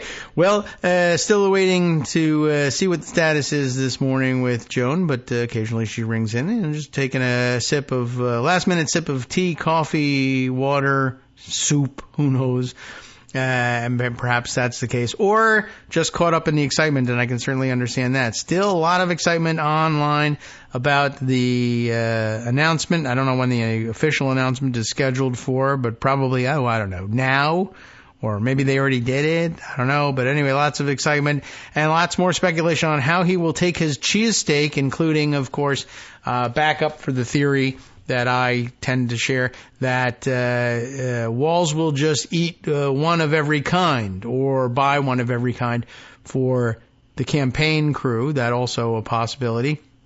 But and then more debate over the cheeses that could be on there, and a lot of people saying, I don't understand why they don't go with American cheese that melts so well and is almost made for the that application. But I think that's the Cheese Whiz side of it. Like Cheese Whiz is pre-melted American, essentially, is what I think of. I mean, people who actually eat it will know the difference between the taste, I guess, but it looks like it to me. So why bother spending the time heating up American cheese such that it melts when you can just spread the pre-melted goo all over the thing if you don't care how anything tastes? All right. So there you go. Well, that leaves us some space to discuss some other things, of course, including some of the things that Joan has been writing about over the last couple of days. And in lieu of a call at the moment, we can let you know, of course, the latest headlines on some of our pieces here. Senate Republicans, there are some, are blocking Biden's judges however they can. This is something that they would have been doing whether he was in the race or not. Of course, toward the end, especially of the Biden administration, they'll do everything that they can to leave as many seats open for Trump as possible. And, that's just their ordinary play. But I guess it's something that they are pulling out of mothballs and trying again. And remember, they've blocked Supreme Court nominations for 1 year plus because you can't have a nomination in the last year, except you can, and Trump did, and there's no rule against it, and it wasn't even a year, it was like more than a year. Anyway, the Senate has one big job in the remaining months of President Joe Biden's term, getting his judges confirmed and balancing out Donald Trump's court packing. Republicans are doing what they do best, obstructing, but there's a fix for that if the Judiciary Committee Chair, Dick Durbin, will use it. Well, it's always a big if with Dick Durbin, but he's not busy elsewhere, I don't think. Biden's behind in getting his judges through the Senate, especially on district court judges, according to Brookings, anyway. Biden will need 19 more district court confirmations to match Trump's 177 by the end of his term. But Republicans aren't playing, and Durbin is still honoring the blue slip courtesy for those district court nominations. Perhaps that's unwise. Blue slips, of course, those, as she described it here, those pesky and archaic traditional methods of honoring home state senators' wishes in picking judges. They are literally the little blue slips of paper that senators provide to the committee to show that they're in agreement with the administration on nominees for their home states. Blue slips have always been a courtesy, never a constitutional requirement or anything like it, or even a Senate rule. Durbin has lifted the requirement for appeals court judges, but kept it in place for district courts. Why does that make sense? Well, I mean, it doesn't. But I guess you could say that why the difference between appeals court judges and district court judges?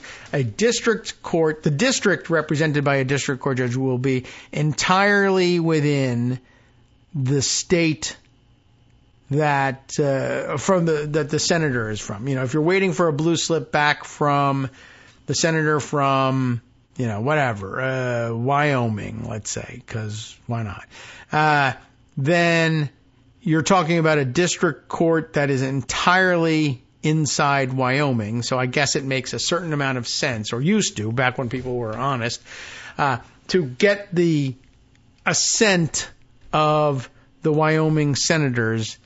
You know, this is, of course, a system designed back in the days when it was like, well, you let the president have their nominations. You know, you don't hold out and demand that you nominate hardline conservatives to these seats because, you know, if the president isn't a hardline conservative. It used to be that they would defer to the president on these things. Although they could work a deal and say, well, I'd like you to name somebody who's slightly more conservative than the liberal you had in mind, or something like that, or I'll trade you one for one, whatever it is. But that's what the blue slip system was all about. And then, of course, like I said, district courts will be entirely within one state, whereas with the appeals courts, you're talking about circuit courts of appeal, which cover several states. And while this judge either is a resident of or is currently serving in the district court within the boundaries of Wyoming, and so that the judge is said to live in Wyoming, is from Wyoming, and we'll ask the Wyoming senators what they think. They'll be serving on a circuit that serves Wyoming plus several other neighboring states, and so maybe in that sense, it's not absolutely necessary that we get blue slips from Wyoming senators. After all, there are stakeholders in neighboring states as well, and who cares about their blue slips? I guess that's the thinking. Anyway, true to form, Republicans have weaponized the process just like they did during President Barack Obama's tenure. The most recent example, North Carolina, where Senator Tom Tillis is fighting the administration over 2 district appointees because he disagrees with Biden on an appellate nominee, someone else, right? So I'm going to hold up these 2. Appellate courts review procedures and trial court decisions, of course, to make sure things are fair and proper, laws are applied. Not filling these vacancies means the Middle District of North Carolina will face some substantial challenges. Chief Judge Catherine Eagles told Bloomberg, due to very large judicial caseloads.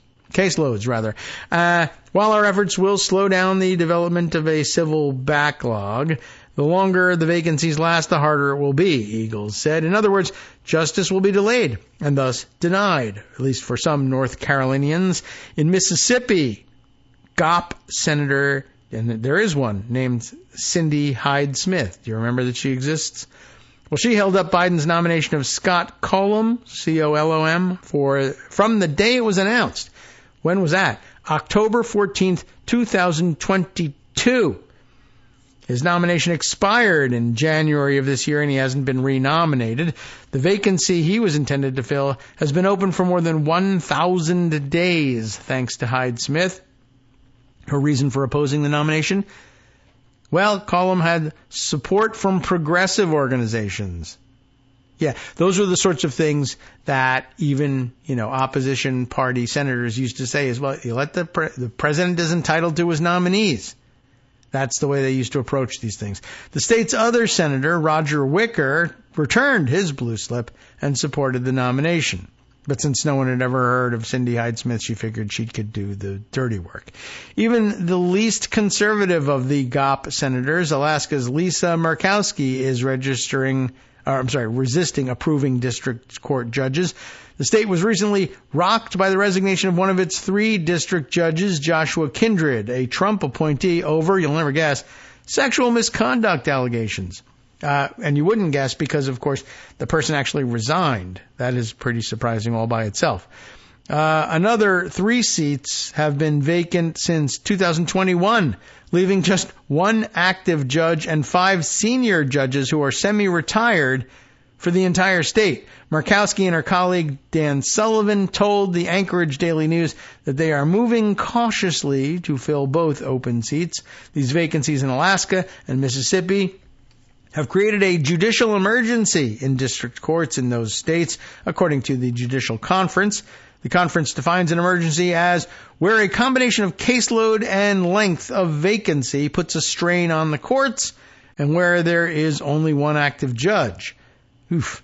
Well, among the 9 states that have judicial emergencies, 7 of them are in states with Republican senators. Isn't that weird? Alaska, Florida, Indiana, Louisiana, Mississippi, Missouri, and Texas. Few of these vacancies have nominees at this point because it's kind of, useless, and you just end up nominating somebody who ends up getting disappointed. Biden and the Democratic Senate can solve that in his remaining months. Majority Leader Chuck Schumer told the New York Times he has a goal, putting more judges in before December 31st. Even though we think we're going to win this election, is a very high priority. I'm going to do everything I can, and of course, put an end to those pesky blue slips. That's Joan's advice, and well taken. For the past 15 plus years that she's been giving that advice. It's about time. The president is entitled to his nominees. That was the old way of doing things. Back when America was great, by the way. So what can you do? We're just we didn't make the rules. You were the ones who wanted America great again. So we're going to start ignoring blue slips, which you've done in the past. Everybody knows, I think by now, listening to this show, the story of the blue slip saga. When Republicans control the Judiciary Committee and have a Republican president and they want to move judges and they don't get Democratic blue slips back, they just vote to ignore them. So why not do the same once in a while? All right, let's see. Other things that I can share with you? Well, there's more that Joan has already shared with you. So why not dedicate a significant portion of today's time to those subjects? And the answer is because I haven't scrolled down to the next one yet. This is an easy headline. Voters view one presidential candidate as too old. And, which one will it be? It ain't Kamala, as she puts it here, and, how could it be? So, they view the guy from the other party as too old. The old guy in this election is now Donald Trump, and voters are concerned about his advanced age. Voters are also worried about Trump's mental fitness, which was always a problem, no matter what his age. According to a handful of polls conducted since President Joe Biden stepped aside and Vice President Kamala Harris took the reins for the Democratic ticket. And we are glad that they did. Okay, let's see. It's fairly obvious, right? And we know the polling about it. I guess it did remind me as I was reading the headline of something else that was waiting in pocket that, what was it? I can't even remember now, but I'm going to scroll around and see if I find a reminder in all of this. Oh, yes, right. This was a story I parked here over the weekend. I guess I was prompted by Joan's mention of voters being worried about Trump's mental fitness. So let me just kind of quick scroll through the rest of her write-up here. And now that I think I've parked my cursor in pocket on the right place so we can jump back to that. Now that and the apprehension over an elderly Biden is out of the way, voters could be paying a lot more attention to the mountain of weirdness. I like the terminology. Mountain of weirdness spewing from Trump on a daily basis. Morning Consult's weekly tracking poll spells it out. Compared with President Joe Biden, our latest survey shows voters nationwide are far more likely to say Vice President Kamala Harris is in good health. 71% estimated there, or 71% people estimate that she's in good health versus 30% for Biden. Mentally fit, 64 to 35 on that score as between her and Biden again. And a strong leader, 48 to 38%, which is too bad because he is a strong leader. Whatever you might think of his health, according to the poll's key takeaways. And it was great demonstration of that in the big prisoner exchange deal. Anyway, new polling from CBS backs that all up. Trump polls 2 points lower against Harris on having the mental and cognitive health to serve than he did in the matchup against Biden. So that's of some interest as well. The same CBS poll shows Harris has a distinct advantage against Trump when it comes to being considered energetic and focused, with a slight edge on being competent. You didn't even have to use to poll that. But anyway, even more key is how Trump's physical and mental fitness is playing among voters in 7 key swing states, the fake elector states mostly. Not only has Harris gained a slight edge in 5 of those states, according to a poll conducted by Morning Consult for Bloomberg in the last week of July, but the script is entirely flipped against Trump. For instance, the question is put here, thinking about the 2 frontrunners in the November 2024 election, Kamala Harris and Donald Trump, please indicate which candidate is described best by each item below. Who's too old? Well, Trump, 53%. Harris, 7%. Now, who's going to say, yeah, she's too old for the job, right? Mentally fit? Who's mentally fit for the job? Well, 30% of people say, sure, Trump. Whereas 53% say, no, that's Harris you're talking about. And in good health, there too, Harris leads 54-22 as against Trump. All of Trump's weird ramblings about windmills, sharks, and the late, great Hannibal Lecter might finally be catching up to him. That's good. Good news. And by the way, a reminder that you should be donating money to put Kamala Harris in the White House. Always important point. All right. So time, money, dedication, whatever you've got to spare, make sure it's a part of what you give to the effort to keep Donald Trump out forever and ever and ever. Okay. So what story did I have that was related? I had this piece from, let's see, Yahoo News. Let's see if we can't get this thing open without disrupting Pocket too much. I think so. Always weird when you're dealing with Yahoo News. Where are they culling this from? Not Yahoo News. It's the New Republic. Hafiz Rashid's opinion piece, it is said here, although, I don't know, this doesn't sound like an opinion piece from the headline. This is, well, you can treat the news value of it separately from the opinion part of it. Pelosi shares dire warnings she received on Trump's mental health. Now, that'll be claimed as fact. Pelosi says, I did in fact get those warnings, and here are the contents of those warnings. I don't know which part is opinion, but we'll read on and see. I'd be interested in the opinion either way. Former House Speaker Nancy Pelosi was warned by doctors, it says in this August 1st piece in the New Republic, warned by doctors and mental health professionals about Donald Trump's mental health back in 2019, according to her upcoming book. I had forgotten that there was an upcoming book. The Guardian obtained an advance copy of Pelosi's book, The Art of Power, My Story as America's First Woman Speaker of the House, which will be released next week. I guess that's this week. Wow. Okay. We should get on that story. Maybe that Jones at the book party. That could be it. In the book, Pelosi recounted what she was told by several doctors and other mental health professionals at a memorial service for a psychiatrist that I guess we're supposed to say that she just happened to be at for reasons. It's not like everyone, oh yeah, a memorial service for a psychiatrist. Well, the speakers of the House traditionally go to every funeral for every psychiatrist. That's certainly not it. But they told her while she was there that they were, quote, deeply concerned, apparently these people all friends with Susan Collins, deeply concerned that there was something seriously wrong with Trump. That's a quote. And that his mental and psychological health was in decline. Now, I'm not a doctor, Pelosi wrote in the book, I guess, but I did find his behaviors difficult to understand. The 2019 memorial was a service for one Dr. David Hamburg, whom Pelosi refers to as a, quote, a distinguished psychiatrist who, ellipsis, served as the president of the Carnegie Corporation, where he had been a great voice for international peace. End of quote there. Okay, I didn't know him. She did. Pelosi elaborated further on her opinions of Trump's mental health, and maybe this is where this crosses over into opinion column. But if it was Pelosi column, fine, opinion. But so far, it's all factual. Before the Capitol riot on January 6th, quote, I knew Donald Trump's mental imbalance. I had seen it up close.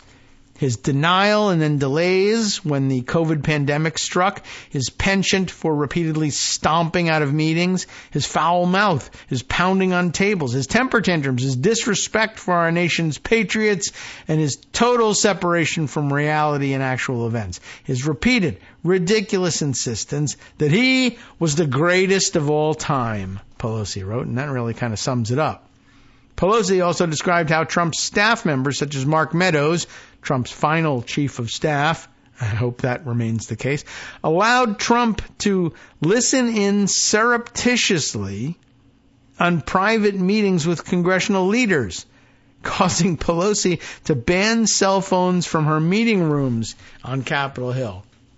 So if she was meeting with the bipartisan leadership of Congress over, well, whatever the subject matter, Mark Meadows actually enabled this. I'm sure it was Trump's idea, and Mark Meadows didn't talk him out of it as, this is going to really make things difficult for you to establish trust with congressional leaders. But if there's a Republican who's willing to go into one of these bipartisan leadership meetings and secretly dial you on his cell phone and just leave his phone out there so that you can listen in, we'll take it. You know, there's a takes two to tango sort of situation here, and Meadows saw nothing wrong with it. Interesting.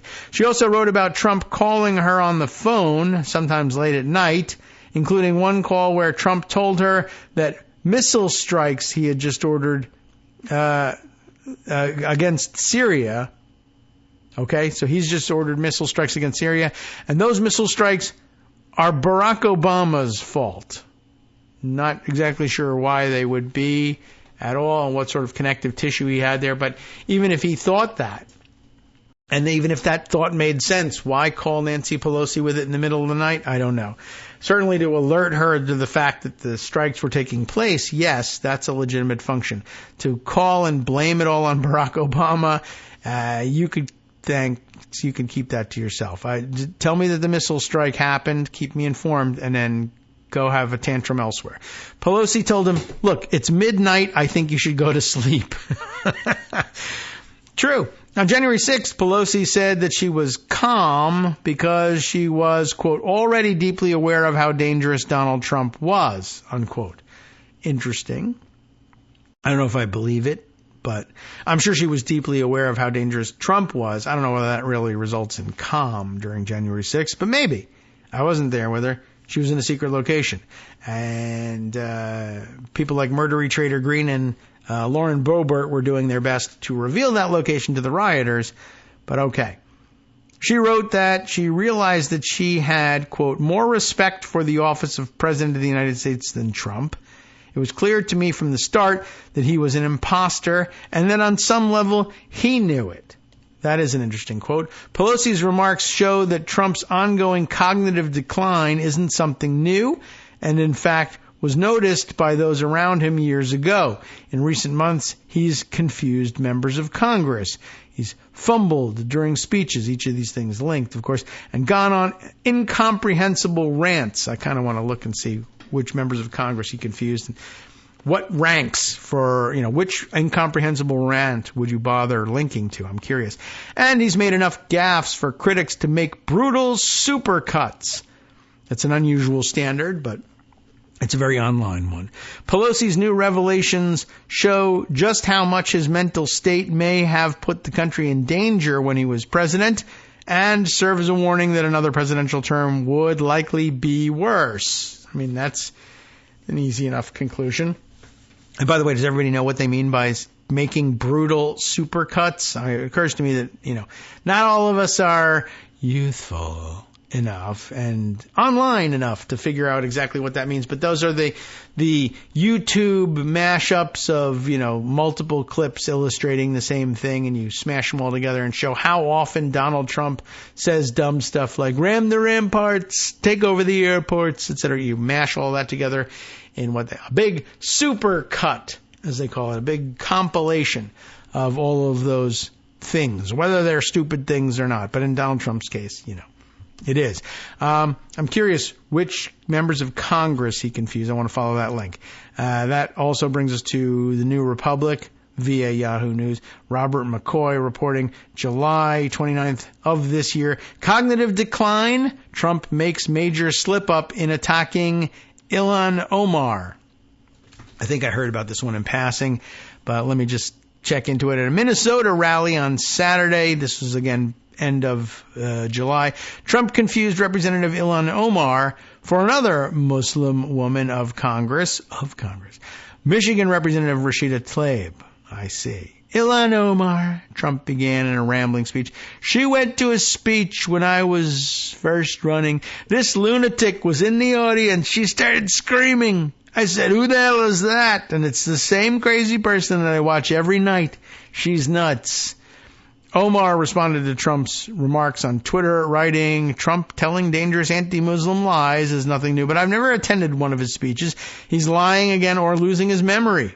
Omar continued, Trump should step aside as his criminal convictions and continued legal troubles have clearly taken a toll on the 78-year-old con man.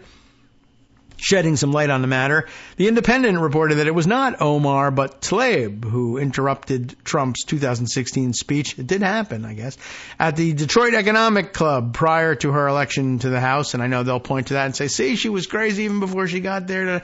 This is, of course, nothing compared to murdery Trader Green yelling through Alexandria Ocasio-Cortez's office door mail slot. Come out here. I pay your salary. If you've never seen that video, I recommend it. Then a public interest attorney at the time, Tlaib, penned an op-ed explaining her decision at the time to interrupt Trump at the Detroit Economic Club. I told Trump that our children deserve better, and I asked him to provide a better example to our kids. That's not a bad message. I implored him to read the U.S. Constitution, and then I was grabbed by several security personnel who physically moved me to the exit while I continued to express my concerns. Slaybo. But anyway, he said, Muslim woman must be Ilhan Omar. Can't keep him straight. Not surprising. And, disturbing and stupid, but not surprising. What else is here by way of linked material? There was the confusing members of which incomprehensible rant, I am curious to know, was chosen. Cognitive decline, another, I guess they love using that. Cognitive decline, Trump short circuits during bonkers rant. I guess the New Republic keeps a cognitive decline, Trump cognitive decline vertical. Let's see. So which one is this? Short circuits during bonkers rant. June 10th, 2024. Trump, this is prior to the shooting. Trump appeared fully unable to articulate a story about electric batteries. Okay, so it's the electric boats and what if you sink and there's a shark? Okay, well, I agree. that was a little wacky, to say the least. All right, let's see. We have reached the end of our time together here today. Is there anything else that I need to sneak in? I should probably be checking with social media at this point to see whether anybody wants to sneak one in here. A blue streaked rant from Mighty OCD about blue slips and Durbin. And yeah, okay. Well, Joan, you scored a big hit on that one with Mighty OCD. All right, well, time for us to move on, as they say, and it's probably about time for us to roll the outro music, such that things are conveniently timed so that Justice Putnam can take over with the West Coast Cookbook and Speakeasy. And really, isn't that the best transition out at this point? Now we can give you a fuller accounting of what he has in store for you, and maybe even have time to spare, but not if I keep telling you about how much time we have to spare. You see the inherent contradiction in all of this? Okay, well, what's up on the program today? Where did that $10 million in $100 bills from Egypt go? It's about time we got back to that one. That's a subject we should have been spending a lot more time on, but I feel like I filled you in early on what we knew. Let's see if there's more to find out as Justice Putnam takes over the microphone. And then, on the rest of the menu, as it were, embracing election conspiracies could sink a Kansas sheriff who once looked invulnerable. Oh, that's actually a big topic these days, too. Including Dar Leaf, I understand, who's not from Kansas, but one of the original constitutional sheriffs, apparently saying, you know what, I actually have had enough of the election conspiracies and I want out. Wow. Well, how about this? A Georgia County Election Board has rejected thousands of voter challenges filed by the MAGA activists using faulty data. Good, hooray. And the fact Gorsuch felt free to issue his be careful threat to Biden. Ah, yes, Joan has written that one up too. Shows the real dangers of an unchecked Supreme Court. Al, after his break, he's got even more in store for you. I'll share a bit of that after this short break. NetworksRadio.com. You have been listening to Kagro in the Morning with David Waldman. Here's something we haven't touched. Commodities giant Glencore is ordered to pay over $150 million in the wake of its Congo mining bribery case. And in its annual report, the Federation of Jewish Communities said anti-Semitic incidents in the Czech Republic rose sharply in 2023. Not surprising. Stay tuned for more. We'll see you tomorrow.